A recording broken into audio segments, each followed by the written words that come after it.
Have you ever wanted to take a day trip to a small Pennsylvania town or hike through the beautiful Appalachian Mountains, but don't want to deal with the traffic, high gas prices, and windy mountain roads?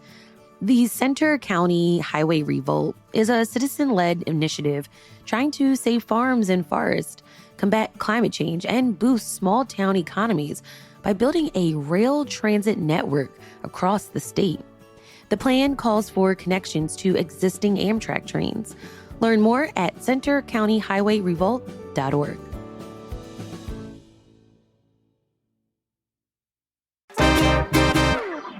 I want to take you inside of the Philadelphia School of Circus Arts in West Mount Airy. It's a massive building with lots of classrooms, high ceilings, and stained glass windows. That's because it was a former church and school that's been transformed to teach aerials and acrobatics, tight wire and tumbling, the circus arts. The operations director there, Shana Kennedy, shows me around as I take this episode to new heights. Literally. It's Thursday, May 15th. I'm Trinae Ree, and here's where I'm swinging and jumping like a professional circus performer.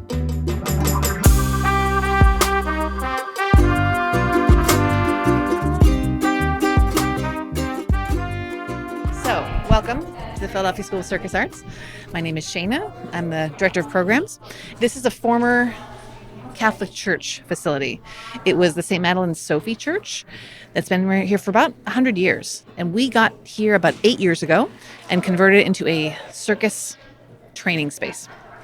It was a former Catholic school and a church. So a lot of these rooms are like school rooms that we've converted into like spaces for smaller classes. We have birthday parties here, office spaces, things like that. We're gonna walk this way. And even though the reason we got this building is because of the large spaces, the small spaces have been really useful for us. So we do a lot of different types of classes here. This is an example of one of them. We have dance pole. So dance pole is a popular thing. People like dance pole. So we made a special room designated just for dance pole. And these poles go up and down. They hang on the wall over there so that when we want to use this room for like a different kind of class, we can. It's a versatile room. But dance pole is something that people really got excited about a few years ago. And so we wanted to incorporate that. It's not as much of a circus skill, but there's a lot of crossover, especially in the physical strength required and all the, going upside down and all those useful things. So this is our dance pole room. Come this way. There's a lot of reasons that a church is a good fit for a circus school. One of them is that the architecture is useful for us. We like having the high ceilings and the big wide open spaces. A circus facility needs a lot of square footage and a lot of height, but not like industrial size. We've seen some circus schools that try to work in warehouses, and it's just too big and boxy. We don't need that. A space that has character and history is also really great for us because we like to think that we're a community of artists, and we're a community of neighbors, people that come here together to make a little, third space, as they say. And so a church is built to house community. It's built to house religious community, and we're just a different type of community here. So when we first got here, we were concerned that maybe the neighbors wouldn't be happy that we were turning a church into an art space or a recreational space, but they were actually thrilled and really embraced us here. I think they were happy that this building was going to stay intact as it is, and that we just bring a new life to it. The church didn't need the space anymore, and people didn't want it to be converted to condos. They were happy to have an artistic space instead. So now this space, which was, of course, the gym, auditorium / everything room when it was a Catholic school, is now a space where we have a lot of our ground skills program and our kids programs. We have everything from summer camps to performance classes for kids. There's hula hoops and tight wires and poles and low aerials in this room. There's many, many different types of circus disciplines. And one of the things we tell people is that it's a big tent and everyone can find something that's a good fit for them. So in the workshops today, you'll be able to try out a bunch of different circus apparatus, and you might find some that you like better than others. That's true for everyone that walks in the door. Some people get really drawn to the aerials, the trapezes, and the slings and the ropes. Some people love the trampoline. Some people love juggling. Everyone has something that they kind of gravitate towards. So like is able to exist is that my husband Greg is a juggler and a builder. So he builds sculptures. His name is Greg Kennedy, and you can look him up online. He builds these huge, giant things to juggle in, bouncing balls, rolling balls, things like that. And so because of all of his building skills, he's been able to handle most of the renovations in the space. We need kind of a full-time process of renovating, converting, and also repairing the building. It's got ancient steam heat systems, and it needs a lot of TLC. So having him do all that work has been invaluable for us. Wow. Greg, can I show people your space? Okay. So you're getting a special secret tour.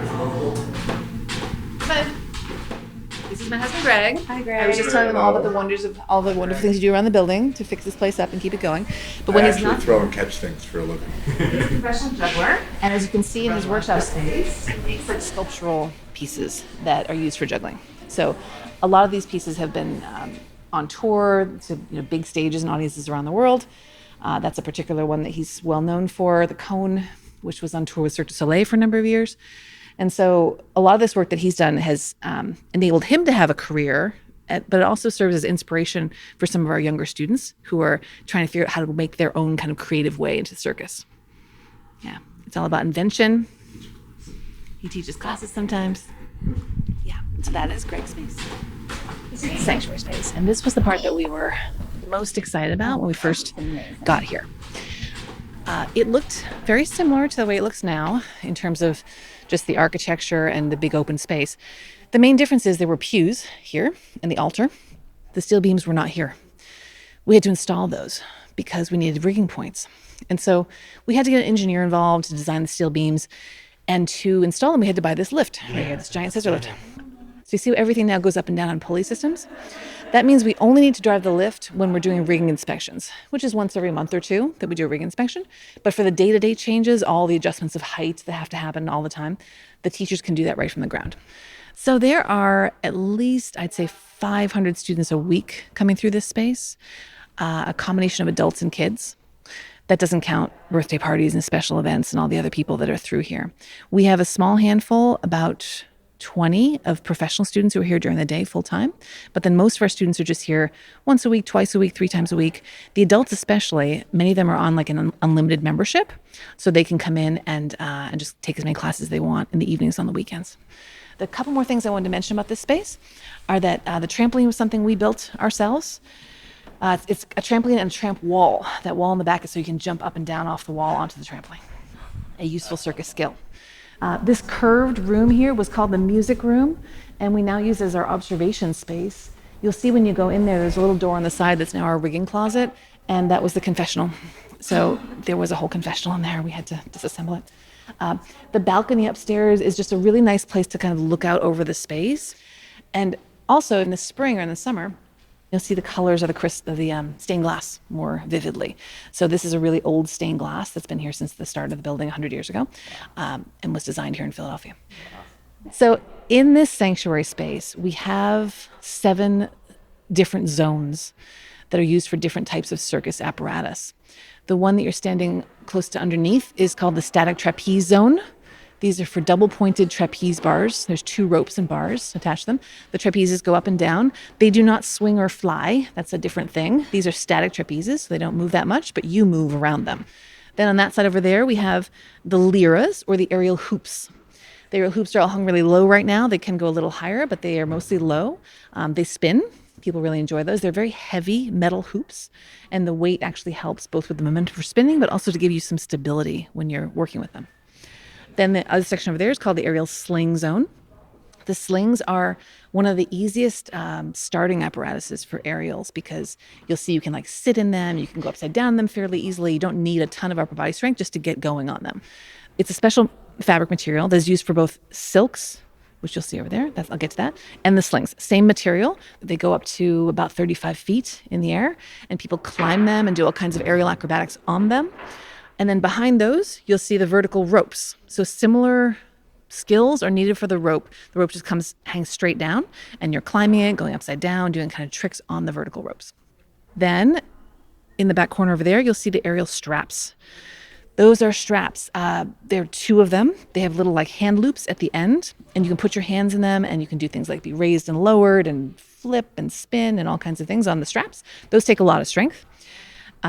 In the back, we also have kind of a tumbling gymnastics zone, and the tight wire is set up back there. You'll probably do a little bit of tight wire walking today.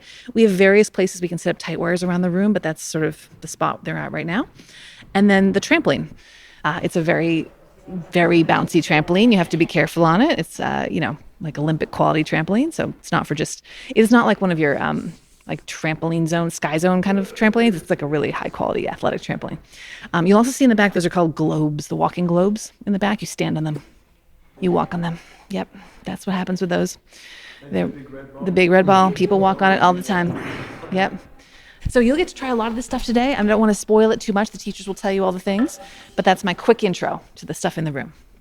Up next, it's my turn to learn some circus art skills. That's after the break.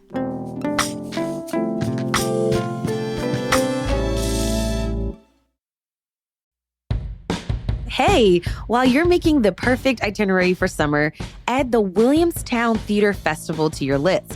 From July 17th to August 3rd in the Berkshire Mountains in northwestern Massachusetts, over 130 artists will take stage for nearly 100 performances. Go to WTFfestival.org, choose a weekend, and buy a pass.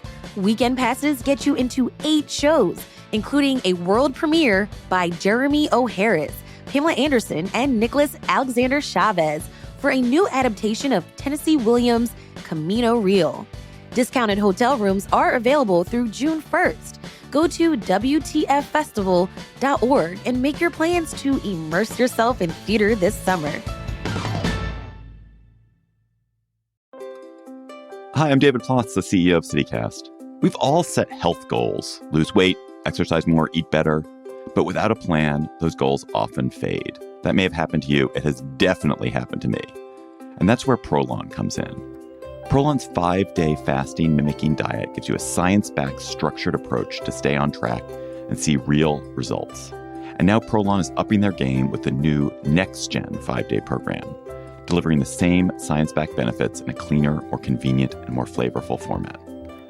Prolon is a plant-based nutrition program featuring soups, snacks, and beverages designed to nourish the body while keeping it in a fasting state, triggering cellular rejuvenation and renewal.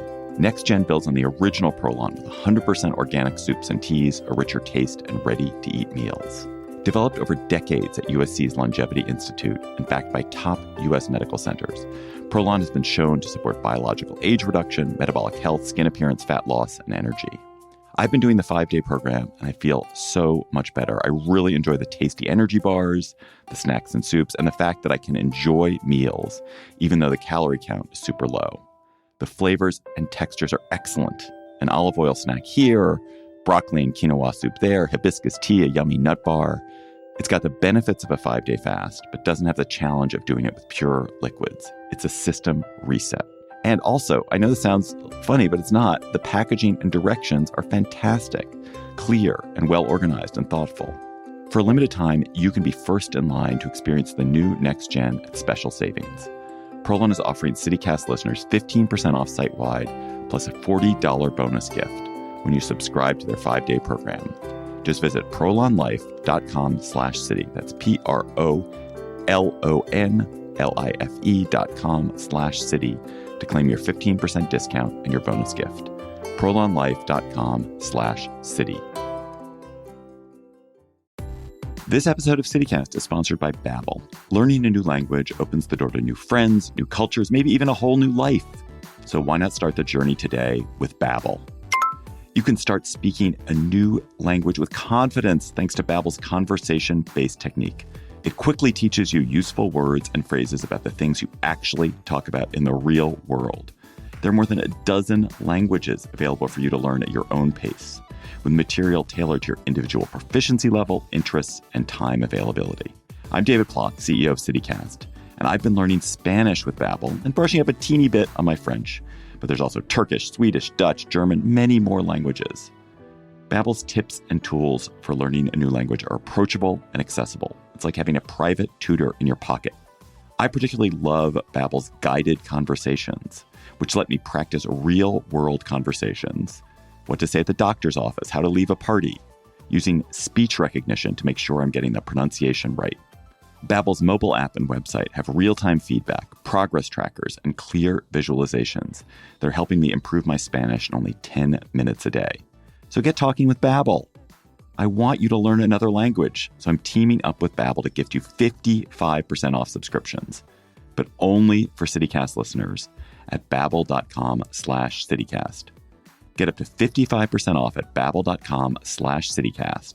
Spelled BABBEL.com/CityCast. Babbel.com/CityCast. Rules and restrictions may apply. Hi, I'm Trinae. Hi, I'm Josie. Hi, Josie. What is this? These are the slings. So they're kind of like big fabric swings that you can play around with. Nice. Okay, here we go. Ready? So the first thing we're going to do is a backpack. So it's like putting on a backpack, is what I called it. Find your opening. Put it on just like you would any other backpack. And you're going to sink down and let it hold you. Yeah? And once it's here, you can lift your feet off the ground. You can practice some spinning. And you can do a little bit of playing. Okay, I was just upside down. I was thinking, oh my gosh, is it going to hold me? Yeah, so these can hold so much weight because they're set up so that not only can they hold a lot of different people, but if you do drops where you have all this force coming down, it can hold you even then. So I forget the exact number, but it's like way more than just what one person or two people would be. Wow, nice. Do you mind demonstrating some more stuff? Sure. Do you want me to show you something that you can try? Yeah. Great. So we have our cocoon, which is a crowd pleaser usually. But if you sit down in it, you can try to take the side and open it up. And it's quite a lot of fabric on the side. So you open it up. This one's a little twisted. You can open it before you go in or after. And then the goal is to kind of wiggle yourself, and see, can you fit your whole body into your cocoon and hide. And it's quite relaxing. I am going to put myself in a cocoon. I'm Trinae. What's your name? My name's Josh. This is the tight wire. What kind of skills do you need to master this? Oh, to master? First and foremost, just a lot of patience with yourself and the environment around you. You're going to fall off. Yep. So it's just having the patience and the perseverance to get up there, fall, fail, but try again. So what are the first steps that I need to know before getting on the tight wire? Well, I would say just that a heavy spot for your very first time, I would be there supporting your hand. I tend to warn people that you are walking on a hard piece of metal. Some people are surprised at how uncomfortable it can feel on their feet the first time, so just kind of being prepared for that. But it's really just taking it slow and remembering to breathe your first time. Okay, here we go. After walking on the tight wire, yeah, I've got a lot of respect for people who do this professionally. Yes. No, you guys go ahead. We literally just started, so if you want to jump in. Okay. We've done how to stop and some straight jumps. Okay. We can do that. Join us. Thank you. Yeah. All right, my turn. It is your turn. Let's get out there and do a nice stop. And then if we're feeling good, we'll even move on to our straight jump and tuck jump. Okay, here we go. Beautiful! That's so good! That's so good! All right, good job! Well, that was so much fun, y'all. For more information on the Philadelphia School of Circus Arts and their available classes for adults and the kiddos and other things that they offer, there's a link in our show notes.